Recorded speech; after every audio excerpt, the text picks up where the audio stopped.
There's a lot of uncertainty in the world right now. I'm not sure it's ever been that different, but we can feel it much more palpably in our world. And that is why this episode is fantastic.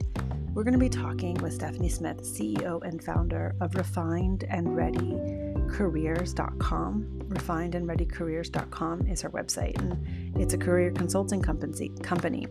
But even if you are not looking to change your career, there's a resource in this episode in reminding us about the courage and the benefit of listening to our own clarity. Stephanie is a kind person. She's incredibly intelligent. She's also solutions oriented. When I first met her, I thought, okay, this is a woman that knows how to move forward what you're looking for. And I say that if you're like, what does that mean? She has 3 children. That's how I met her. And I saw that the calm and the clarity that she presented to each of her children. And this episode is not particularly for mothers.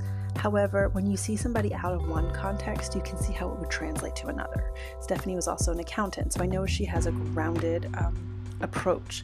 And a grounded, solutions-based approach is who you want to enthusiastically be cheering you on in a change. The other thing I think is super fascinating about this episode is that she came from a career and transformed into entrepreneurship, something she said she would never do. I am fascinated by people who have the courage to understand the season that they're in and what they need from their life. You know, this podcast is about letting go and let life lead. And it sounds cute, but it's more than just a subtitle. It's when we can release something that we hold so close, that we're holding it so close that without that white knuckle, it might not stay. Those are the moments to let go and let life lead. When you think about creating a change in your life, mindfulness will encourage you not to focus on the thing, but the feeling. What does freedom feel like to you? What does your body need? What is your body telling you about your life? That can give you more clarity on what the externals can look like. So this is a deeply resourceful episode if you are thinking about a career change. And if you are an entrepreneur that is like, I am tired of not having any time or any money, you're going to have a lot of resources in here. At her website, Stephanie has an assessment to help you kind of get some clarity on that. She also has a low investment monthly workshop called The Next Chapter that kind of takes that to the next level, where you can get skills sets. You can get actionable items. That's the phrase, actionable items to move forward. And of course, you can work with Stephanie if you guys are a good fit. So her website is in the show notes. Her name is Stephanie Smith, and I'm just delighted to feature women who have the courage to be in alignment and help others to do the same. Thank you so much for tuning into the Rebirth podcast. As always, like, share, and subscribe, because that's how we get to outreach more and see more of what we love.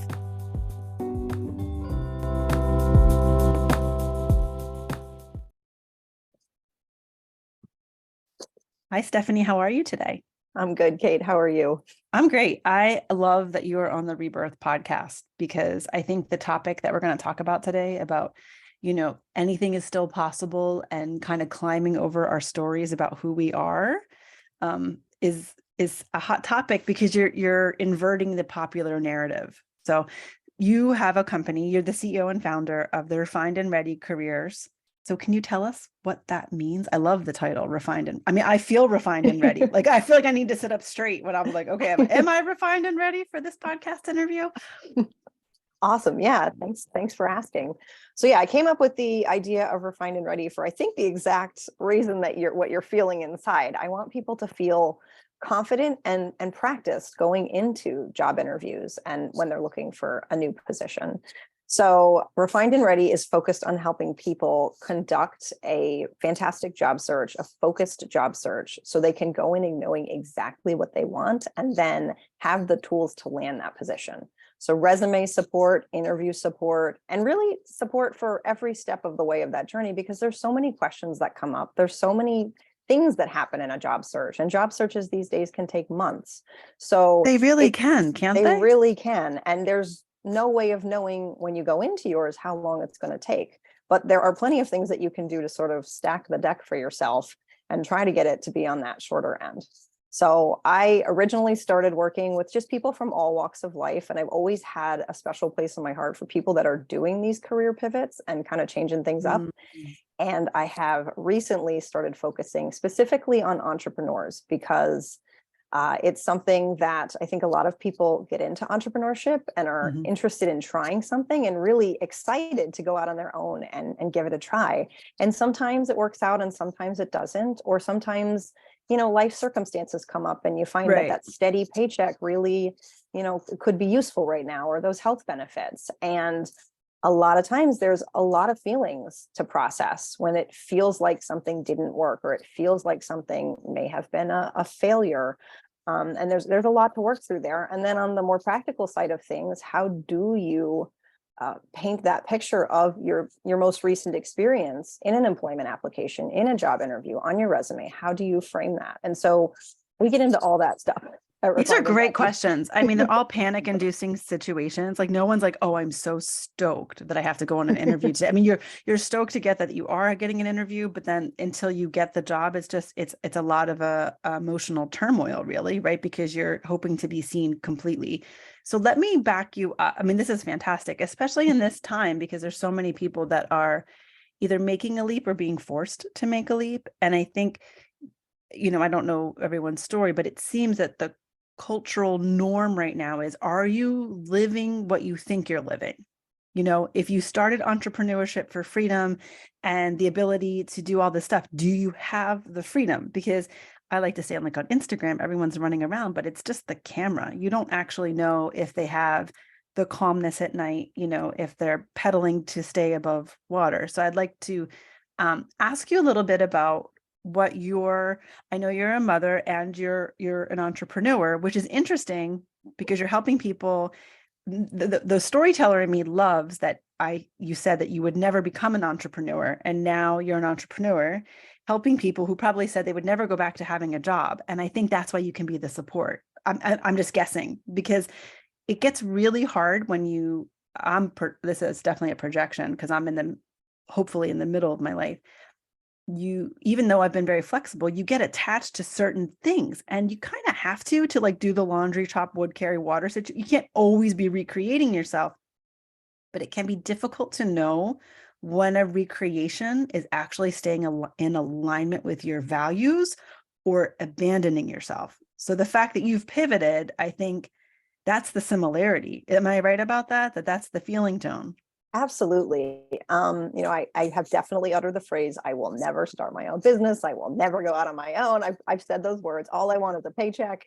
So it is a little ironic that I am now out on my own and I am helping other people who may have said the opposite, who may have said, I will Right. never work for someone else. I do not want a 9 to 5. I do not want a paycheck. I want, the freedom, the flexibility, the unlimited earning potential.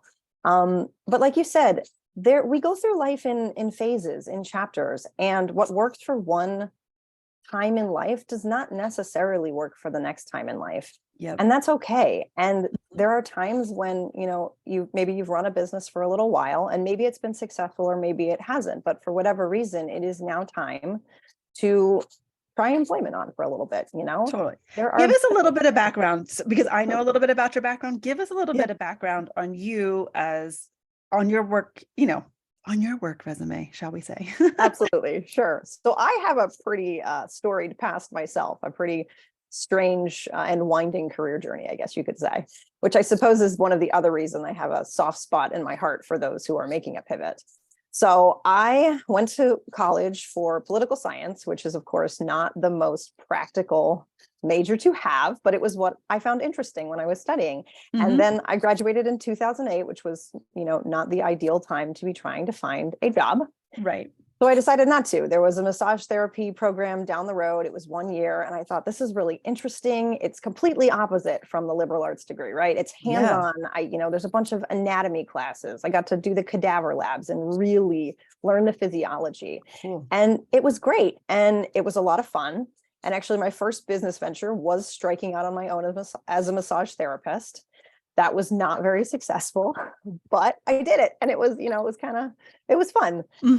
When that did not work, I moved into social work. And that was something that I really enjoyed. I worked in a residential group home for teenagers, and I helped them with life skills. So, That's cool. some of these themes you'll see kind of weave in Yeah, and out. weaving We in. talked about how to apply for a job. We talked about how to manage your money, like all of these things that 16, 17, 18-year-old kids were going to need to know very soon Yeah. to be out on their own.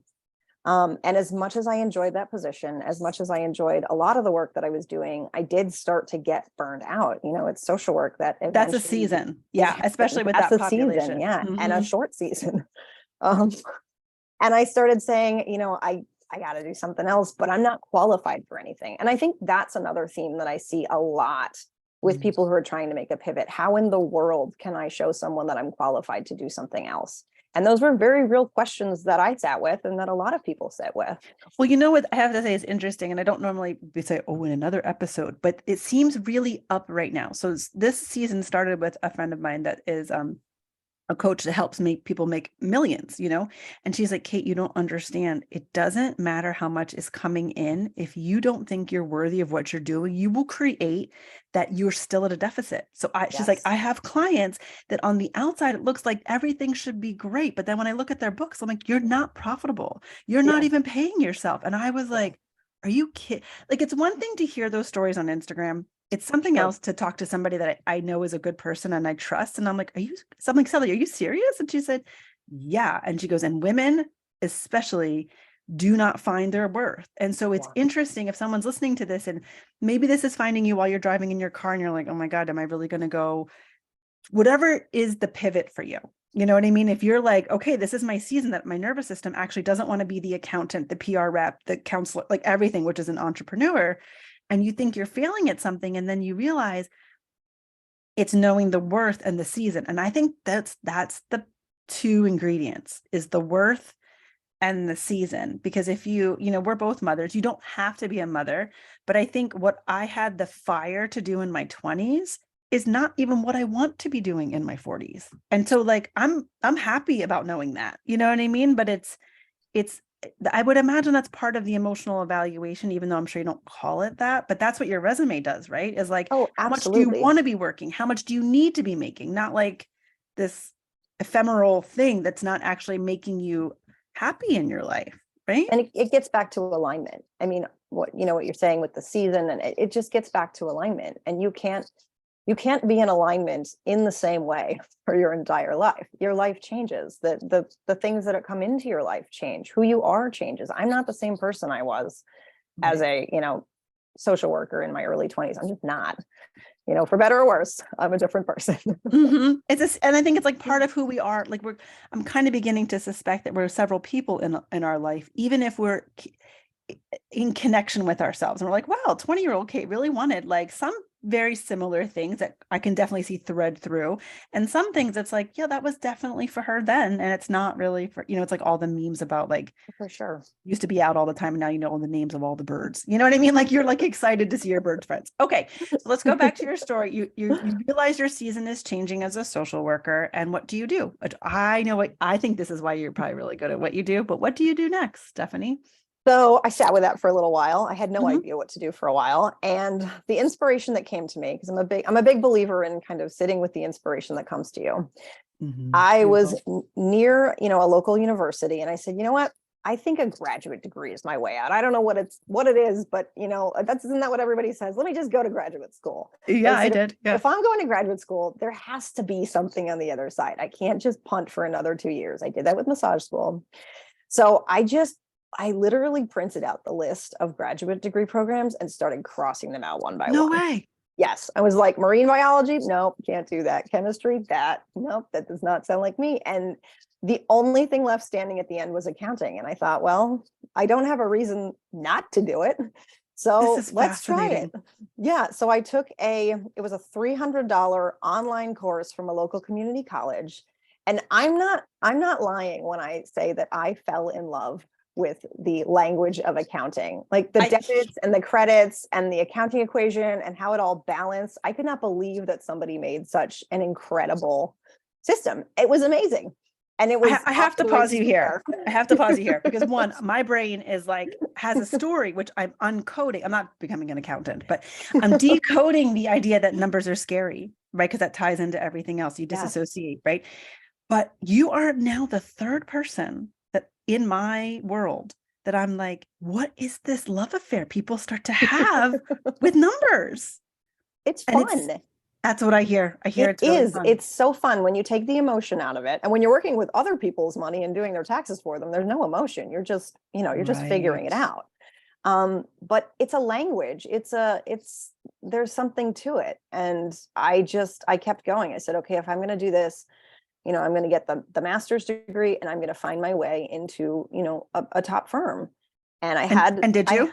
I did. I had support along the way, which was a huge part of my experience. And I learned in this process how to sell my transferable skills, how to paint this crazy background of social work and massage therapy and political science and put it on a piece of paper on a resume that got me interviews with, So you 5 of the 6 literally were top firms. Yeah, I got my foot in the door. already practicing what you probably wouldn't be doing for like a couple decades later. You learned how to, what was the phrase? Can you repeat that phrase for us? What you learned how to do? Sell your what?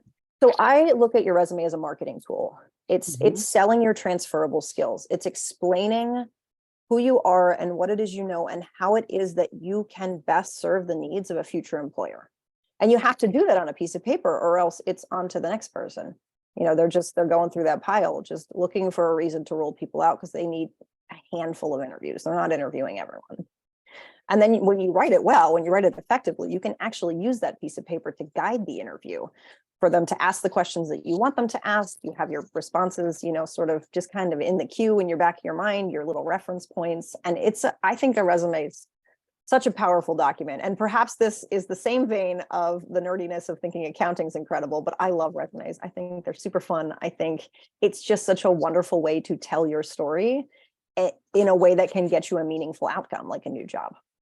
Well, I can hear why Refined and Ready actually works because I can see the thread of how this is. Because if you take what I'm hearing, if I'm from you and from others, is if you can take the emotions out of numbers, they tell you the story. And if you want to change the story, you change the numbers. Not, Yep. Incorrectly, but what we're Sure. saying here is like, you want the numbers. I think when you look at things emotionally, you look at this ambiguous cloud of your worth and that if something was A, B, C, whatever your story is, if that was different, your numbers would be different. Where if you look at the numbers are like, oh, you need 2 more clients or you need a job that makes 20, like they're not judging you. It's just like, Just the facts.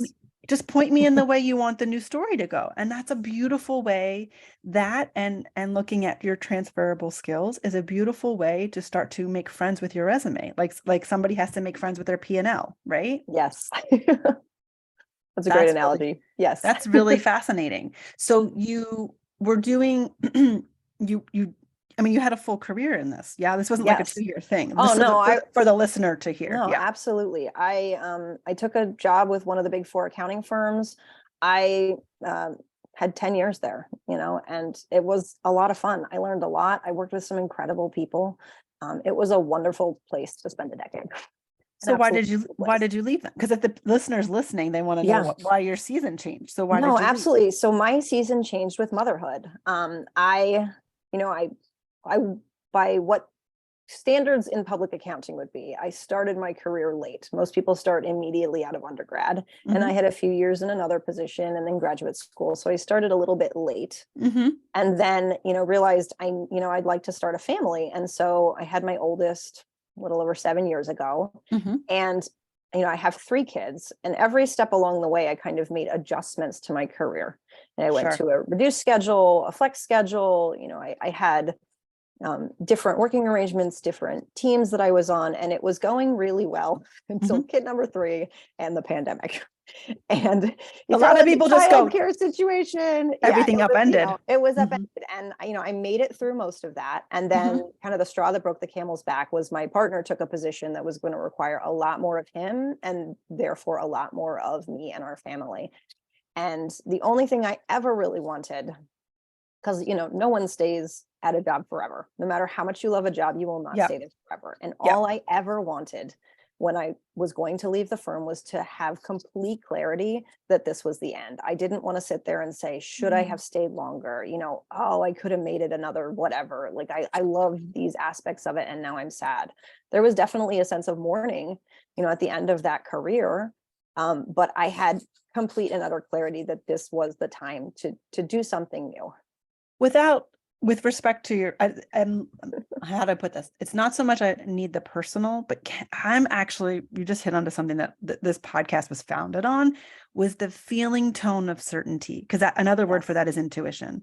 And Yes. I feel like, one friend said to me, Kate, you can't teach people their intuition. I'm like, yeah, I actually can. And the way it is that you hear other people's stories of clarity, and it ignites in your brain a resonance, and that you can hear it yourself. It might be completely different how it shows up.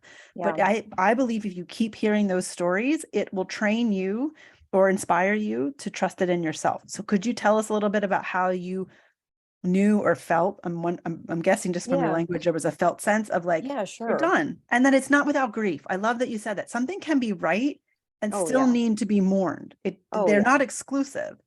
No. So going back to sort of how I knew, I think the pandemic shook up a lot of people's lives. For sure. It shook up my life. Sure. My youngest was born in the middle of it. And so that was just a part of that experience. Mm-hmm. And, I had all these plans for how I was going to make it work and continue and have 3 kids and make this career work. And things just kind of got shifted around. And the more things incrementally went down the road of, this is clearly not working. Here's this aspect of my work that is suffering. Here's this aspect of my personal life that is suffering. Is it like frustration, or like that sense that you can't do it all? Like there's not enough hours in the day. When the rug gets pulled out from the pandemic, a lot of people were like, well, I used to have childcare, and that's just gone. Like I can't. Yeah. For me, the 3rd kid was really what made the flex schedule not work well. So I worked 60%. So that was 24 hours, not during busy season, and around 40 when it was busy season. And so I had a couple of days a week that I was not officially working. But at the same time, my teams were working. And in a manager position, I needed to be able to answer questions, respond to things from clients, like keep things moving. And I always said, since having kids, I do not want to be the bottleneck. I do not want to be the reason that my team can't do what they need to do. And it got to the point where I just, with 3 kids running around, you're like, have I checked my email today? It's been 6 hours. I wasn't going to say the obvious. I'm like, I don't even know how you were doing it. On the days off, like on the days on, when I had the childcare, I felt like I could bring my full self to work, and I could really, make the impact that I had been making. On the days off, it was slipping, and it was hard for me because I knew what I had been capable of, and I knew reality, like the writing was on the wall. It was just not possible to respond to 3 different children of 3 different ages with 3 different needs and get back to my senior who had a question, like a 5 bullet point question email about how to do something. And so that was kind of the biggest thing. And then, but I still was holding on, because you'll want to hold on to something that's meaningful. You're like, I've invested all this time. This is so important to me. And for me, it was the freeing element of my partner saying like, hey, I've been offered this new position. It's going to require these, additional stressors on our family. This is what it's going to look like, for us, and what I would need from you. And that almost having events outside of myself helped me to then lean into what I knew, but I was resisting. I think we should put it that way. Very common. It's a very common in the arc of knowing is. Because when you do have something, for lack of a better term, the universe is going to be in alignment with what it is that you're supposed to be doing. So if you keep fighting tooth and nail, I could have said, I'm sticking it out. Like I'm going to make it. And that probably would have just meant like, okay, so you're not going to get promoted for a while. Like you're going to stall out. Like there would have been other probably repercussions because there were reasons that I was considering leaving to begin with. So I think the biggest thing is all signs point to this direction, and you can sit there and dig your heels in. But when you kind of get real with yourself, that's when it starts to, become.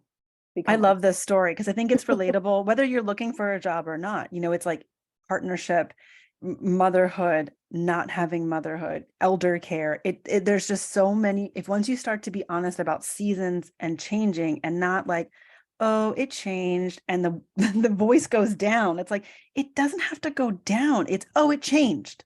It Yeah, just changed. It doesn't have to be a value statement.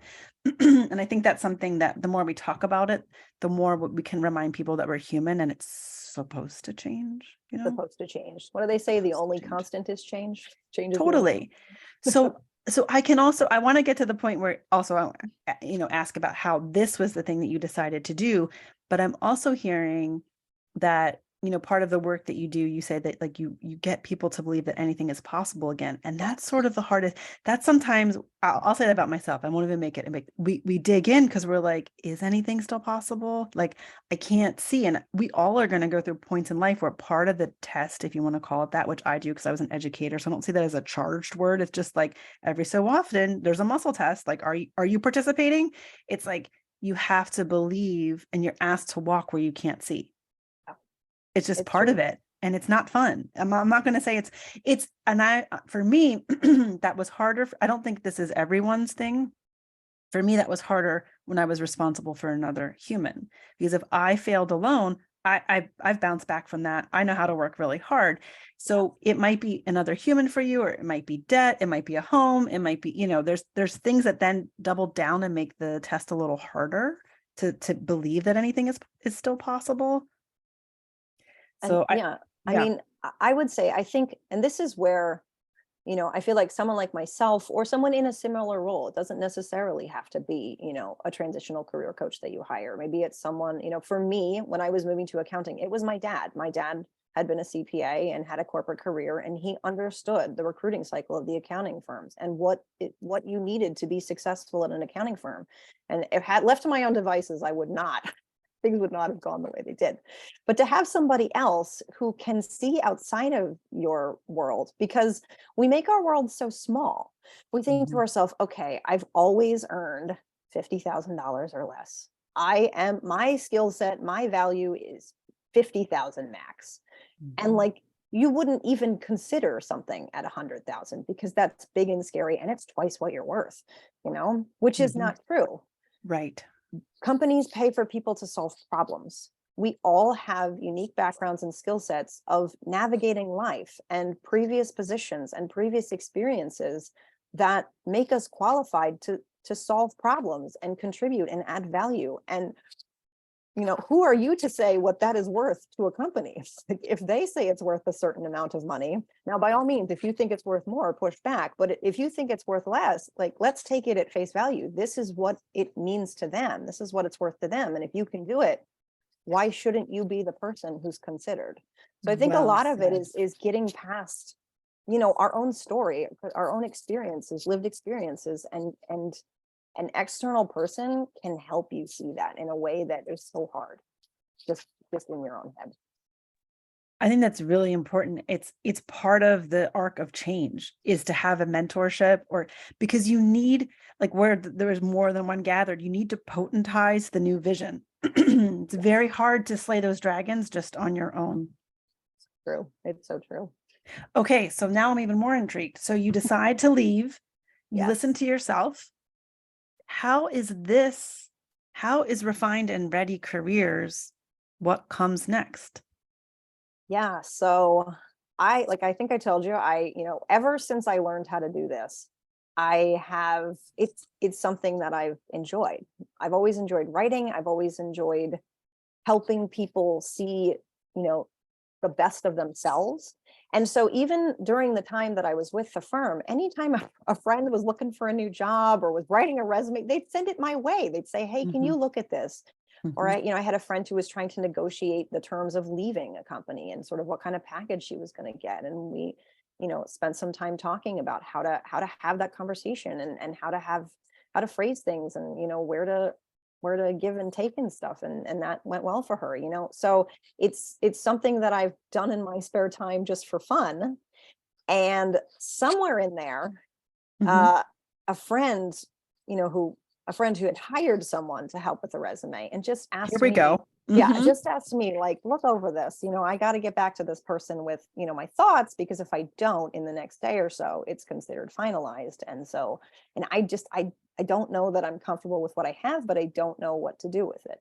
Mhm. And I opened this document up and I was just blown away by how convoluted it was. I mean, I just looked at it and I was like, somebody is getting paid to do this Mhm. and they're not getting you any closer to where you're trying to go. Mhm. I love doing this, like, and I can help you, I can help people do this. And the wheels just started turning.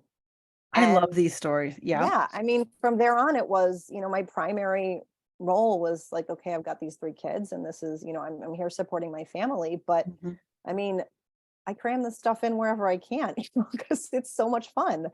And so I've built my life around, spending time with the kids and caring Mhm. for the kids and caring for other people in this way, because it legitimately just fills me up, and it is so inspiring to see people realize what's inside of them. I'm not giving them anything they don't already have. I'm helping them see the potential inside of them, and then helping them, even if they already know, get it down on a piece of paper, get it down in an interview strategy, get it in front of those employers so you can land that job that is going to meet all of your needs. And getting back to the entrepreneurship side of things, as you mentioned earlier, so many people get into this for freedom and flexibility and all of these reasons.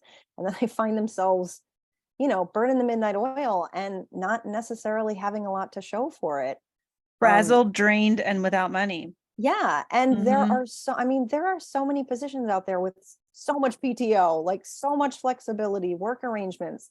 The key is just finding the right fit for you, because if you find the right fit, you're going to love what you do, and then you can take that time off that you've legitimately earned and accrued, and no one can say, "Hey, you know, do this thing while you're on vacation."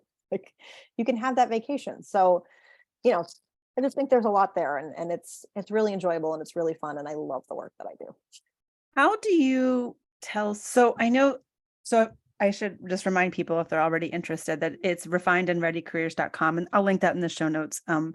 So if someone at this point is like, this might be me, but this might not be me, like what, because you don't know, right? So especially if you've been pushing the river, which we have to do at certain phases, right? And you don't know what would be like the first step for somebody to be like, I don't know if this is what I want to do. Like, do you have, Sure. I know you have a workshop. Like, would that be like the first right step? So I have a workshop. I also have a free guide out there that is really designed to help people find clarity. And it's designed for people that have kind of come to the conclusion, I don't think this is working, or I don't think this is where I want to go. And maybe they're not 100% anymore, but they're starting to feel like the business is becoming more of a drain than supportive in their life, or they're starting to realize that they really do need to get the income flowing, whether that's a paid position that they're doing, and keeping the business afloat on the side. They're starting to realize that maybe employment is the right direction to go. And this guide, What oh, would go you ahead. say to the person that is like I'm imagining somebody driving and hearing you and being like, that might be me. Like they have to go through a process. Yeah, But what would you say to them to give them the courage to start to investigate the process? sure. Yeah. I would say, I think the biggest hurdle to starting this process is ourselves and our egos. And I don't mean ego in a bad way. I just mean ego in the sense that, we all have this little person inside of our heads that's trying to keep us alive, and trying to keep us going, and trying to, put ourselves first for all of those instinctual, normal reasons. Mhm. And sometimes our ego serves us, and sometimes it gets in our way. Yep. And I think we had mentioned this earlier, but that identity is such a big piece of that, the difficulty letting go. And so I would start there, and I would say, look to the other elements of your identity that are going to remain consistent no matter what it is that you do. Where do you fit in your family? Where do you fit in your community? What are your hobbies? What do you know how to do well? Like, what grounds you? Because when you're grounded, you're free to start challenging things that you've held on to as like the thing. And maybe it's not the thing, but you can't know that until you start saying, no, who am I? Not what do I do? Here in America, we're all like, what you do is who you are. But no, who am I? And as that person, does it make sense for me as this person to continue with this endeavor, to do something entirely new, to add something else in and put this on the back burner with the hopes of revisiting it, to close it down and say, I'm going to get a job right now and entrepreneurship is for me, but I'm going to revisit in 5 years when I have a healthy savings account? Like, you can ask yourself all those questions when you are secure in who you are and what your identity is. So that would be my advice. That's a phenomenal answer. Thank you. So You're welcome. I know that it's going to help somebody. So now they're like, okay, where do I get this free? What's the free resource? So the free guide is called Your Life After Entrepreneurship, Find Clarity for Your Next Step. And it's really one of those soul searching guides where, it goes into, these same questions, like, who are you? What things have, been like filled your cup in the past? Like, what interests did you have as a kid? Where can we sort of draw inspiration for what you might like to do next? And then what things are important to you? Do you want to stay where you are? Do you want to relocate? Like, is this your opportunity to relocate? Do you want to have a bunch of coworkers and like a new social group from work? Or do you distinctly not want to hang out with people, and kind of goes through all of these steps. And it is I think, a great lead in to that workshop, which is really designed to give people a taste of what it is to work with a career coach, without a larger investment. And so the workshop itself is, I either someone comes in through the free guide and then I, lead them onto the workshop and make that offer. Or if they come in directly for the workshop, I make sure they have that free guide, because it's so important to get that foundation so that we can start So they having can those hear what you're conversations. saying, right? Yeah, Like, so that's, so that they know where we're starting from. So when we get in that workshop, we're talking more about like, okay, so how are you building your strategy to get where you'd like to go? How are you going to overcome some of the unique challenges that you're going to face as an entrepreneur seeking employment that like the person who's just moving up in the career path is not going to run into? And so we dive into all that in the workshop. That's phenomenal. So what I love hearing is that like the first step, the free Yes. resource isn't like, oh, this is just out there. It's like, let's get organized so that if you come, when you come into the workshop, you are ready to make the most of your investment of your time and your money. So all of a sudden the mindset is starting to shift from, I can do everything and this will work and I'll just figure, like, that tone of voice, which is very like high and spiraled out, to like, Yes. like you said, like grounded, like, okay, this is what's really significant for me in this season. And for me, applying the word in this season has given me a lot of freedom. Like, I had a season of traveling all around. I came to motherhood late, and that was great for me because people were like, "Oh, you're at home." I'm like, I ran around the world for 10 years. Like, that was a Yeah. great season for me to transition to like, I'm super stoked to be like outside walking, collecting nettles and looking for birds. Like, I don't have a problem with that. Because I also know this season is very short. So I appreciate your grounded approach, and you're deeply resourceful. I think that's like one of your personality traits, and secretly how you might be seen in the public, as a resourceful, solution oriented person. And I can hear you take that into what can be a very perhaps traumatizing, because let's be honest, somebody might be looking for a job because of something outside of their control. Some of you might be making that decision, and some of you, life has made the decision for you. And so it's good to know that if the decision has been made for you, you can work with somebody that has the perspective of, well, let's find what's necessary for you to still have joy in what you're doing. Like this, we can pivot this moment to something that can still be beautiful. Honestly, it's possible, right? Yes. And still, I mean, I think the other piece is when external factors are sort of what's driving this change, it can feel very out of control. And there are a lot that you still have control over. Like, you have a lot of control over where you land. And so having this type of support for the process can really help you feel like less just out of control of the whole situation. Yeah. I mean, I'm listening to your story, which the highlight I want to bring in is, it always seems that if you're in engagement with life, there's like this moment where, like, if you were thinking about like a play or cinema, where the spotlight goes on this object or this flash, and you know it's going to come up later. It's like you as the mother and the accountant just helping out friends. It's like our foreshadowing of the next phase. And whenever we look backwards, we can see that. And if we're in an easy breezy period of life, we can do that on our own. For me, if I'm not in an easy breezy period, I need to call in vetted counsel, whether that is hired or a friend or a cobbling together of resources, because I can't see, because I'm being grown. So it's really hard to see clearly. It's like when a toddler tries to tell you something and you're like, yeah, from your perspective, that seems super true. But you need a higher perspective, whether it's a person, a book, or, anything like that. So I think this is a great first step for people, and they might just actually want to jump right into working with you, which I'm sure there's probably a process. So can you tell us a little bit about the process of working one-on-one for you if someone's already like, I needed a new job yesterday, I'm so glad I found this podcast, Stephanie, call me? Yeah, sure. So I do one-on-one transitional career coaching. There's an application process for that because I really want to make sure that it's going to be a good fit for the person that I'm going to work with. For both of you, or else it For doesn't both work, of us. right? Yeah, it doesn't work. If it doesn't work, it's not going to work. So yeah, Basically. there's an application page. I review the answers and make sure it's going to be a good fit. And then I reach out in a couple of days and we schedule some time to just talk a little bit more about it and make sure that, everybody would like to proceed. And then, that package, it's a 3-month package because I know that the job search is, going to take a little while. And the other thing is, I think a lot of people, hope that their resume edits are going to be once and done. And the process of writing a really effective resume, it's like writing anything else. You need to come back and revise it. You need to sit with it. You need to write it, sleep on it, pick it up and say, oh, that needs to change. You need to go through that. For and sure. and then you're going to go from the resume to the interview process. And so during the coaching package, we have biweekly meetings, via Zoom or Google Meet online, where we can talk through all these questions, review the resume, the cover letter, and just get real-time feedback. And then we also have just access via Voxer to just talk back and forth or send messages back and forth or send the updated resume for additional thoughts, just to keep the I love community that. open, because it's such a process and it's an emotional process. Yeah. It's the job search itself is a process. Things come up that you're not expecting. Maybe you apply for a job and then come back and say, hey, I think you'd actually be a really great fit for this position. And you're like, this is not what I thought I was going to do.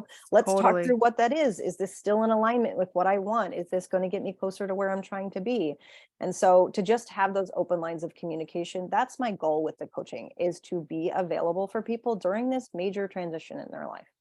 I think it also, that type of support and like the entering into a container can kind of tone down like the fire or like the freneticism, because you're like, okay, I'm in a process and I have a guide and now I can sort of turn my boat. And if my boat, like every human, starts to waver back to the upstream, Stephanie's like, no, we're we're going to find the right way to go. So I think it's a time of change, no matter where you are in your human existence right now. I really used to be a big deal when somebody's like, oh, something in my life's changed. Now I'm like, okay, well, you're the 4th call this week. So I'm excited for you. And I say Yeah. that lovingly to be like, we've all are in some sort of growth out of our comfort, but also when you lean into it, I hear a lot of people are like, I never expected. However, and Yes. then the next part is, I'm so happy, or I never knew it could be this good, or, I'm in a much better place. It was hard, but I got there. And so Yeah. I would imagine that's a lot of what you're hearing too. Yeah. Oh, for sure. I was talking with a former entrepreneur the other day, and this person was telling me, and we're talking the full range of emotion with ending the business. Devastated. I'm a failure. What does this say about me? What does this mean? What is the stigma? I mean, the full range of emotion of grief and loss. And this person is a year and a half into the new career, and just saying, I am using this for such an opportunity, such a learning opportunity. I'm working closely with people at the top of the organization, and they're willing to answer questions. So I just, I ask them so many questions. I'm learning so much. I'm picking their brain. Like, it's these great relationships and networking that I'm developing. And I know, because this person wants to go back into entrepreneurship, I know that's in my future. But I'm also learning like things that I never knew the first time around, and it's going to make the next one successful. And I just know it. And to hear that, it's like, oh my goodness, that is incredible. That is so wonderful, because it's hope, right? All we all want is hope. Beautifully For all the said. difficult things in life, right? Yes. There's nothing more contagious than triumph. Yeah. That is really powerful. And I love sharing that idea that she talked about the seasons, right? Like she's like, I Yes. didn't know, because you know what, also when those pivots happen, it's like, depending on what your belief structure is, mine is very interrelated, that like, I'm like, okay, this is getting placed for a reason. I don't know the tapestry yet, but you can't pull out the thread. You're being grown in some way inside of yourself. Stephanie, you've made resumes so fun, because it's really about, the podcast started, the original tagline was women changing lives by living their own. And I think Awesome. women so often are like, I can, so I should, Yeah. as opposed to getting into alignment. and magnetism, and now overlaying on top of it a little bit of practicality, not to make us smaller, but to ground us, because a grounded woman, an embodied woman, is a force. There's so much more energy that is available to her. That's why we're all running around and it's like, just turn off social media for a few hours and like eat some potatoes, and you might have a whole new perspective if it was only that easy. Is there anything else? There doesn't have to be, but is there anything that you would want to leave anybody with, or like, where are you most active on social channels? Because sometimes people like to follow to kind of get you into their sphere. Yeah, I am primarily active on LinkedIn, and my little thing after the LinkedIn / is Stephanie Smith CPA, because I am still a CPA, even though I do not do taxes anymore. Absolutely. And Stephanie Smith was taken. So, but yeah, I'm primarily active on LinkedIn because I know a lot of people are on there, they're looking for career advice and resume advice. And I know a lot of entrepreneurs, it's kind of the first place they go, because, you may be on another platform, but, this is where connections are for, careers and things like that. So that's where I post most of my content. I'm happy to connect with people and help in any way I can. And yeah, share all the good stuff. That's fantastic. And you're practicing what you teach, put yourself in the environment that you need to be in. And LinkedIn really it's a networking resource for work. It's not like, look at my cat. So yeah.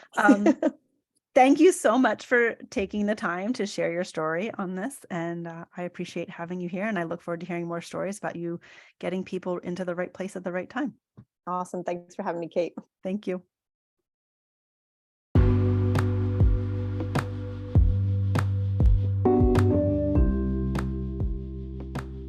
Thank you for tuning in to the Rebirth podcast. If you enjoyed this episode, you might enjoy Rebirth the book.